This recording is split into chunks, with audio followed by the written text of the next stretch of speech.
This book is called Goat's Coat. It is an excellent story about sharing and why friendship is more important than material things. So material things, it's like your stuff, right? Your toys, your electronics.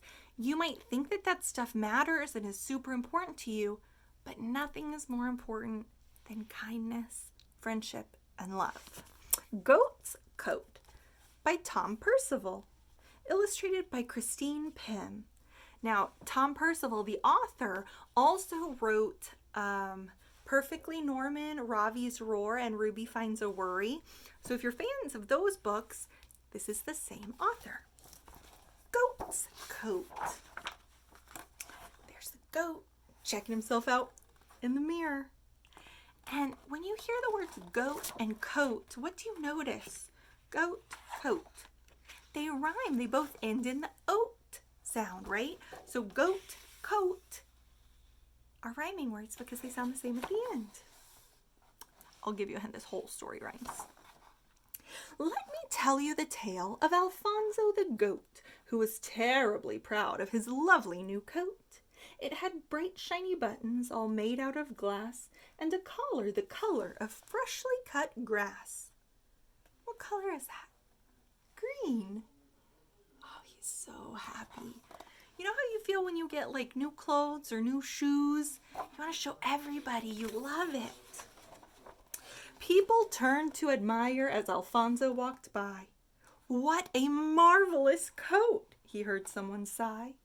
Alfonzo was happy. He pranced and he skipped. Then he heard a sad noise, croaking out of a ditch. Croaking? What animal croaks? A frog! There they are. Deep down in the ditch was a family of frogs. They used to live there in a mossy old log. But the log wasn't there. It had rotted away, and the frogs from the log now had nowhere to stay. The frogs were distraught. Please help us, they cried. Help! And Alfonzo felt sorry for them, so he tried. He unpicked some stitches upon his new coat and, using the fabric, helped make them a boat. The frogs were delighted. He'd just made their day. Oh, thank you, they croaked as they all sailed away. Alfonso's new coat didn't look quite so smart, but he felt a warm glow in the depths of his heart. He clipped happily on till he came to a shed. The sound from within filled Alfonso with dread. Dread is a terrible feeling. You know that something is wrong. What could possibly make such a sad sound as that? Alfonso peered in. Then he saw it. What do you think he saw? If it rhymes with that.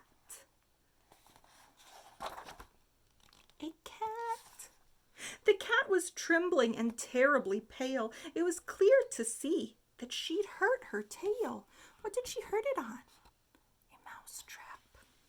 Alfonso got busy and cleaned up the cut. Then, using his coat, he bandaged it up. The cat was so glad, so grateful and happy, but Alfonso's coat was now looking quite ratty. He clip-clopped along through the crisp winter's day. He was whistling a song when a hen came his way. The hen was upset. She'd lost one of her chicks. Could this be something Alfonso could fix? Together the hen and Alfonso looked around, but the hen's little chick just couldn't be found. Then somewhere up high a voice cried, "Help me!" And there was the chick, stuck up in a tree.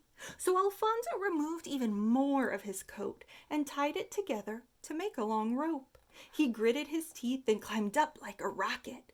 He came down again with the chick in his pocket.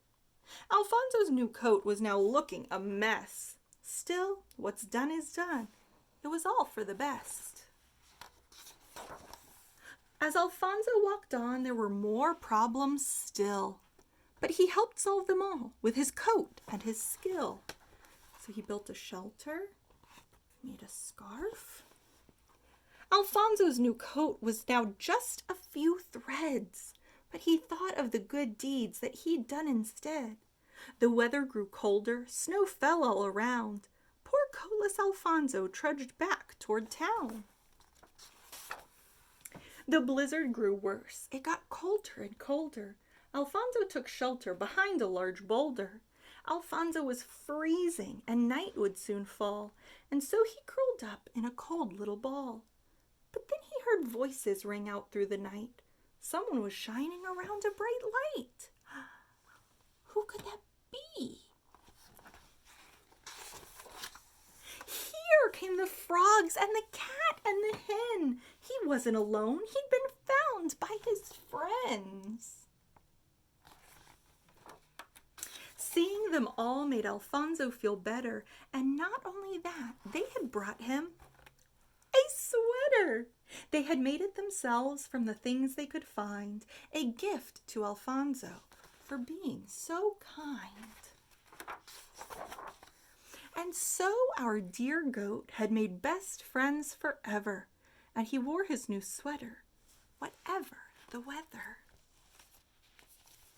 So that sweet goat, Alfonzo, even though he loved his new coat, he was willing to part with it in order to help all of those other creatures. And he ended up making some great friends along the way. So I just want you to remember Alfonzo and his kindness whenever you think that a thing might be more important than a friend or a family member, because our things are never more important than people.